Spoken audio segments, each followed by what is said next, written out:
क्या आपने कभी सोचा है कि जब हम जिम्मेदारी नहीं लेते तो हमारे कामों में क्या होता है?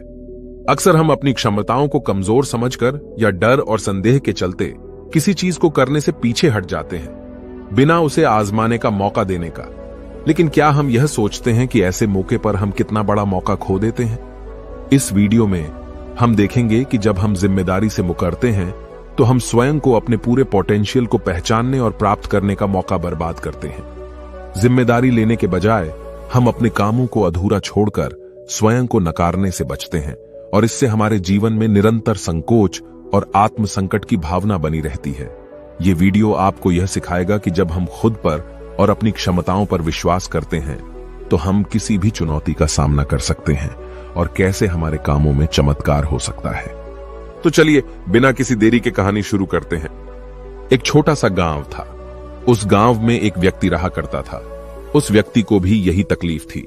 वह हमेशा खुद की क्षमताओं पर शक किया करता था। वह हमेशा दुविधा में रहता था। जो काम वह करता था वह काम उसे बिल्कुल भी पसंद नहीं था।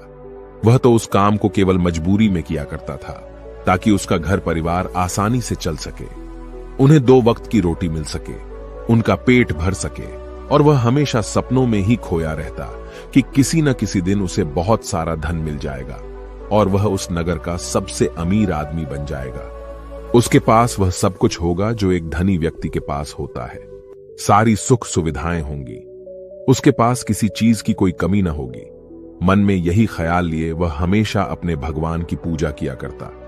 वह हमेशा यही सोचा करता कि मेरे ईश्वर के आशीर्वाद से उसके जीवन में चमत्कार घटेगा और वह बहुत धनी व्यक्ति बन जाएगा। इसीलिए वह दिन रात, सुबह शाम केवल अपने इष्ट की पूजा करता, उनकी भक्ति में खोया रहता। और जब भी कोई उसे किसी कार्य के लिए कहता तो वह यही कहता, जो होगा वही करेंगे, मैं भला कौन हूं, करने वाले तो सब वही है। लेकिन वास्तविकता में उसके मन के भीतर एक दुविधा थी। कुछ भी करने के लिए वह हमेशा दुविधा में फंसा रहता था। वह कभी किसी निर्णय पर पहुंच ही नहीं पाता था और जब भी वह किसी कार्य को पूर्ण नहीं कर पाता था तब भी उसके पास तरह तरह के बहाने हुआ करते थे। जैसे, मैंने तो बहुत कोशिश की किंतु यह कार्य पूर्ण हो ही नहीं सकता, यह कार्य करना तो असंभव है, यह कार्य बहुत कठिन है। इस तरह के उसके पास कई तरह के बहाने थे जिससे वह खुद को समझा दिया करता। उसकी पत्नी और उसके घर वाले उसे ताना मारा करते, उसे तरह तरह की बातें सुनाया करते, लेकिन वह व्यक्ति कुछ करने का नाम ही नहीं लेता था। एक दिन उसकी पत्नी उस व्यक्ति से कहती है, अरे तुम कुछ करते क्यों नहीं? आखिर हमारा परिवार ऐसे कब तक चलेगा? तुम जो मजदूरी करके पैसे लाते हो उसमें घर का खर्च नहीं चल पाता। आखिर तुम कुछ और काम क्यों नहीं करते? इस पर वह व्यक्ति कहता है, जैसे मालिक की इच्छा, वह जैसा रखना चाहेंगे हमें वैसे ही रहना होगा। मैं चाहे कितना भी प्रयास क्यों ना कर लूं, लेकिन मैं उससे अधिक धन नहीं कमा सकता जब तक कि मेरे मालिक न चाहें। एक दिन उसका बच्चा बहुत बीमार पड़ गया और उसे अच्छे इलाज की आवश्यकता थी, लेकिन उस व्यक्ति के पास धन नहीं था। तभी उसकी पत्नी रोते हुए उस व्यक्ति के पास आई और कहने लगी, अरे जाइए ना, कुछ पैसों का बंदोबस्त कीजिए ना, हमारा बच्चा यूं ही मर जाएगा। इस पर व्यक्ति कहता है, अरे पगली, तू चिंता क्यों करती है? इसे कुछ नहीं होगा। मेरे ईश्वर मेरे साथ है और वह इसे बचा ही लेंगे। वह ऐसा कुछ नहीं होने देंगे। आखिर मैं उनकी इतनी पूजा करता हूं, दिन रात उनकी आराधना करता हूं, उनकी भक्ति करता हूं, इसलिए हमारे बच्चे को कुछ नहीं होगा। तू चिंता मत कर। अपने पति की यह बात सुनकर उस व्यक्ति की पत्नी घर से बाहर निकली और उसने हर जगह हाथ पैर मारे, हर जगह लोगों से बात की, लोगों से धन मांगा, लोगों से मदद मांगी, लेकिन किसी ने उसकी मदद नहीं की।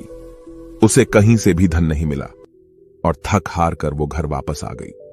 इधर वह व्यक्ति अपने ईश्वर के भजन गा रहा था, उनसे प्रार्थना कर रहा था कि वह उसके बच्चे को स्वस्थ कर दे।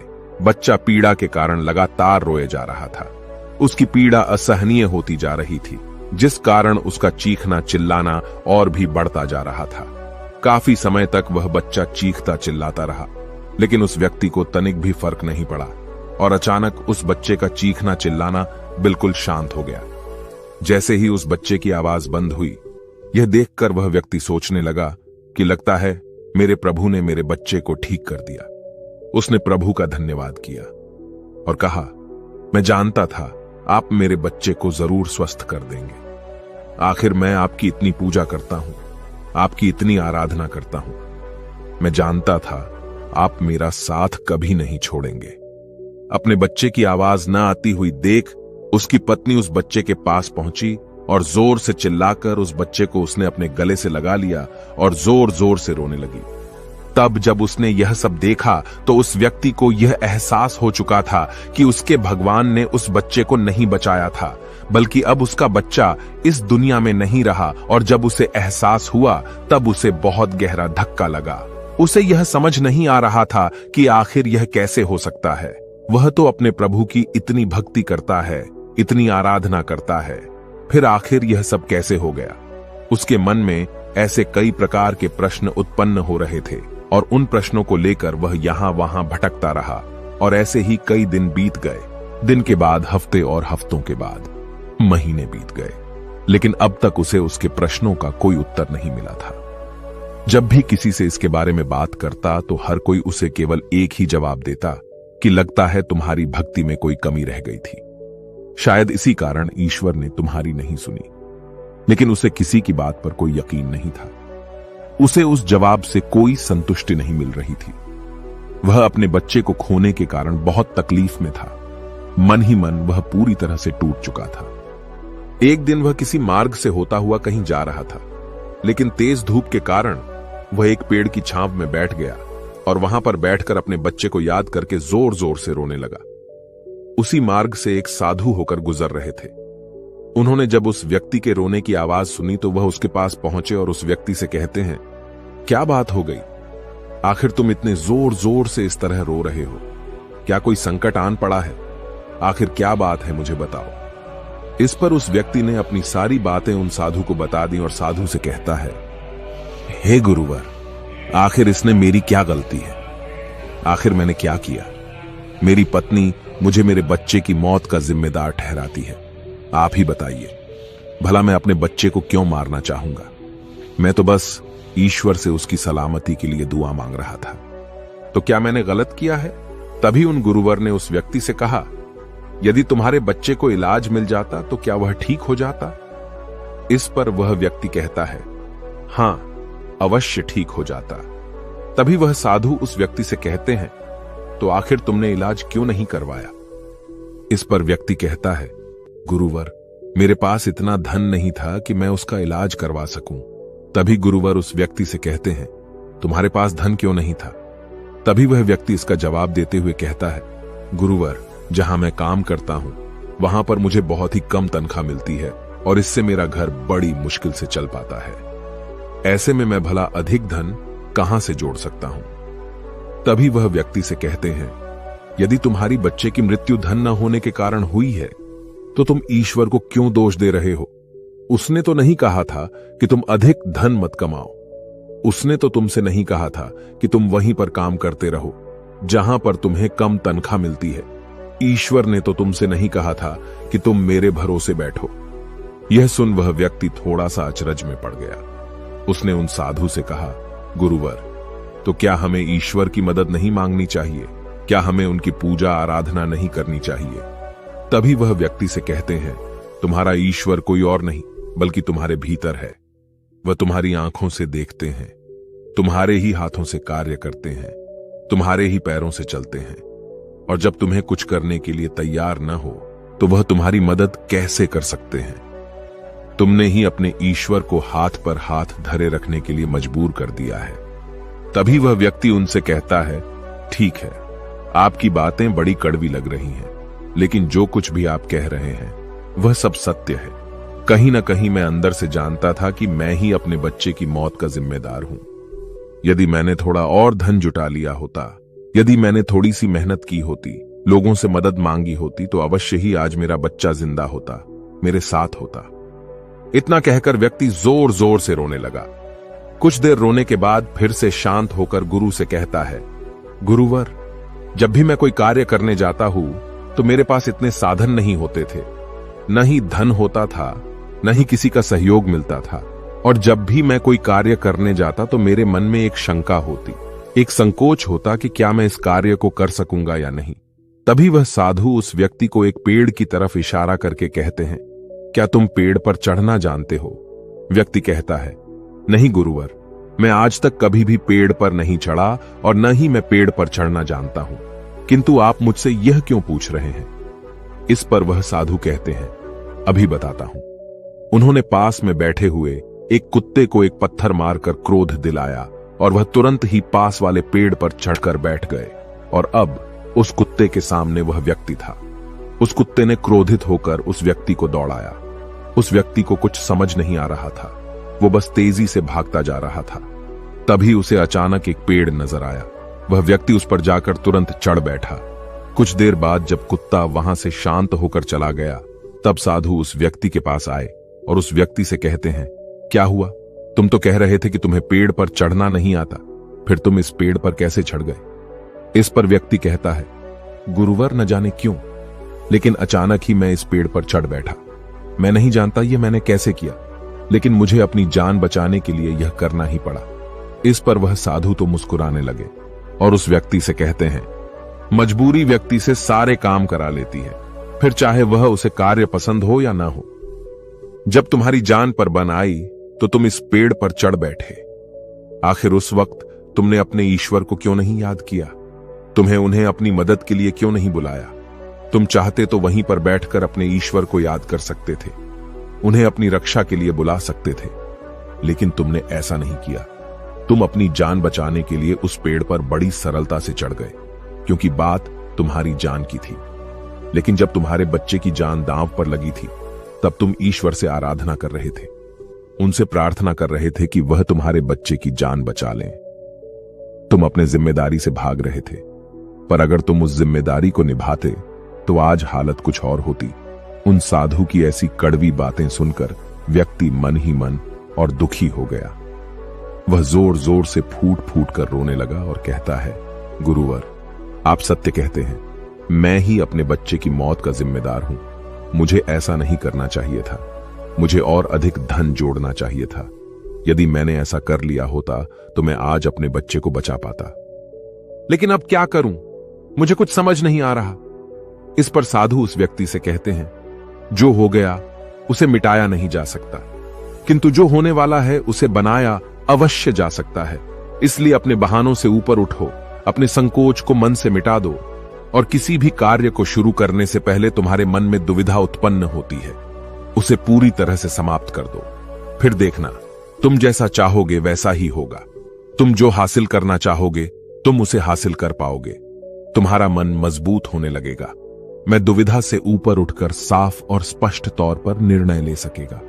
उसके बाद से तुम्हारे मन को कभी किसी बहाने की जरूरत नहीं पड़ेगी। इस पर व्यक्ति उस हाथ से कहता है, किंतु हे गुरुवर, जब भी मैं कोई कार्य करने जाता हूं तो मेरा मन बहुत ही कमजोर पड़ जाता है। मैं बहुत घबरा जाता हूं। मैं अपने मन को मजबूत कैसे बनाऊं? क्या आप मुझे इसके लिए कोई उपाय बता सकते हैं? इस पर साधु कहते हैं, हां, मेरे पास इसका भी उपाय है। तभी व्यक्ति कहता है, गुरुवर, कौन सा उपाय, मुझे बताइए। इतने में साधु ने उस व्यक्ति का हाथ पकड़ा और उसे एक नदी किनारे ले आए और उस व्यक्ति से पूछते हैं, क्या तुम्हें तैरना आता है? वह व्यक्ति थोड़ा घबराया, लेकिन उसने जैसे तैसे उन गुरु के इस बात का जवाब देते हुए कहा, हे गुरुवर, मुझे तैरना नहीं आता, लेकिन आप मुझसे क्यों पूछ रहे हैं? इस पर गुरु कहते हैं, अभी बताता हूं। इतना कहकर उन्होंने उस व्यक्ति को पीछे से धक्का दे दिया और वह व्यक्ति सीधा नदी में जा गिरा। वह नदी के पानी में हाथ पैर मार रहा था। वह बचने का हर मुमकिन प्रयास कर रहा था। जब उन साधु ने देखा कि वह व्यक्ति डूबने लगा है तो उन्होंने जाकर उसे उस पानी से बाहर निकाला। वह व्यक्ति जैसे ही बाहर आया तो वह हाँफने लगा। वह घबराया हुआ था, बहुत डरा हुआ था। जैसे तैसे उसने हिम्मत की और वह खड़ा हो गया। अब की बार वह साधु को देखकर बहुत घबरा चुका था, बहुत डर चुका था। वह उन्हें देखते ही भागने का प्रयास करने लगा, लेकिन एक बार फिर उन साधु ने उसे जबरदस्ती पकड़कर नदी में धक्का दे दिया। वह नदी में हाथ पैर मारने लगा ताकि कोई उसे बचा ले। वह जोर से चिल्लाने लगा, बचाओ बचाओ, लेकिन आसपास कोई न था। उसकी मदद के लिए कोई नहीं आ रहा था। तभी साधु उस पानी में उतरे और उस व्यक्ति को जबरदस्ती पकड़कर सीधा खड़ा कर दिया। उस व्यक्ति ने पाया कि उस नदी में पानी केवल उसके कंधे तक ही आ रहा था। इस पर वह साधु उस व्यक्ति से कहते हैं, अब तुम मुझे यह बताओ कि आखिर तुम इतने कम गहरे पानी में किस तरह से डूब कर मर सकते हो। यदि तुम चाहते तो सीधे खड़े होकर इस परिस्थिति का सामना कर सकते थे और तुम्हें यह भी एहसास हो जाता कि इस नदी में पानी केवल तुम्हारे कंधे तक ही है और तुम्हें इस तरह से इतनी मेहनत करने की कोई आवश्यकता न पड़ती। न ही तुम घबराते और न ही इस परिस्थिति से भागने का प्रयास करते, किंतु तुम्हें हमेशा से केवल एक डर का सामना किया है और वह यह है कि यदि तुम नदी में गिरे और तुम्हें तैरना नहीं आता तो तुम्हारी मृत्यु निश्चित है। और यही कारण है कि तुम सही स्थिति का पता नहीं लगा पा रहे थे। तुम यह तक पता नहीं लगा पाए कि आखिर इस नदी में पानी कितना गहरा है। एक बार फिर साधु उस व्यक्ति को नदी से बाहर लाए और थोड़ा देर इंतजार करने के बाद उन्होंने एक बार फिर उस व्यक्ति को उस नदी में धक्का दे दिया। अब की बार उस व्यक्ति को उस स्थिति का पता चल चुका था। वह यह जानता था कि अब जैसे ही वह अपने आप को स्थिर कर लेगा, जैसे ही अपने आप को अपने पैरों पर खड़ा कर लेगा, ये पानी केवल उसके कंधों तक ही आएगा। और उसने बिल्कुल ऐसा ही किया। वह सीधा खड़ा हो गया। तभी साधु उस व्यक्ति से कहते हैं, क्या तुम्हें अब अपने मन को मजबूत करने का मंत्र मिल चुका है या नहीं? इस पर वह व्यक्ति कहता है, हां, मैं समझ चुका हूं कि अपने मन को मजबूत किस तरह से किया जाए। आगे गुरुदेव उस व्यक्ति से कहते हैं, अब तुम समझे, इस दुनिया में कुछ भी करना इतनी बड़ी समस्या नहीं है। समस्या तो यह है कि हम कुछ करना ही नहीं चाहते। जब भी हमें डर लगे या कोई समस्या खड़ी हो तो हमें उसमें उतर कर देखना चाहिए, उसका आकलन करना चाहिए, उसे समझना चाहिए, जब तक कि वह समस्या संभावना न बन जाए और तुम्हारे भीतर से उस परिस्थिति का सामना करने का डर निकल न जाए। ऐसे ही हमारा मन मजबूत होता है। आज तुम्हारे पानी का डर समाप्त हुआ है, लेकिन वास्तविकता तो यह है कि तुम अब भी तैरना नहीं जानते, और जब तक तुम तैरना नहीं जान सकोगे तुम गहरे पानी में उतर नहीं सकोगे। इसलिए मेरी एक बात हमेशा याद रखना, इस संसार में ऐसा कुछ नहीं है जो तुम नहीं कर सकते। बस तुम्हें तुम्हारे साथ खड़े होना आवश्यक है, तुम्हें अपना साथ देना आवश्यक है। इसलिए अपने आप को धोखा देना बंद करो, अपने आप को दुविधा से बाहर निकालो, अपने आप पर संकोच करना बंद करो, अपनी शक्ति को पहचानो। तुम हर कार्य कर सकते हो जो तुम करना चाहते हो। यह सुन उस व्यक्ति को अपनी गलती का एहसास हो गया और उसने गुरु को प्रणाम किया और वापस अपने घर की ओर लौट गया। अब से हर रोज अपनी गलतियों को सुधारने में लग चुका था, अपने मन को मजबूत करने में लग चुका था। जब भी उसके सामने कोई परिस्थितियां थी, इसका सामना करने में उसका मन घबराता, उसका मन डरता, तो वह उस परिस्थिति के सामने खड़ा हो जाता और उनका डट के सामने करता, अपनी जिम्मेदारियां निभाता, क्योंकि यही करते हैं जिम्मेदार लोग, डट के खड़े होते हैं। उसने अपने मन के संकोच को, अपनी दुविधाओं का त्याग कर दिया था और उसने अपना हाथ थाम लिया था। जिस भी कार्य में उसे डर लगता वह उस कार्य को जरूर करता है, जिससे उसका मन और भी अधिक मजबूत हो जाता। अब ना ही उसके मन में कोई संकोच होता था, न ही वह किसी से किसी प्रकार के डर की बातें करता। हर परिस्थिति का सामना करने के लिए पूरी तरह से तैयार रहता और इसी प्रकार उसके मन का सारा डर खत्म हो चुका था और वह अपने जीवन में आगे बढ़ने के लिए पूरी तरह से तैयार था। अब वह जो कुछ भी चाहता था वह उसे हासिल करने में पूरी तरह से सक्षम था। दोस्तों, उम्मीद है कि आपने आज के इस वीडियो से जरूर कुछ न कुछ सीखा होगा।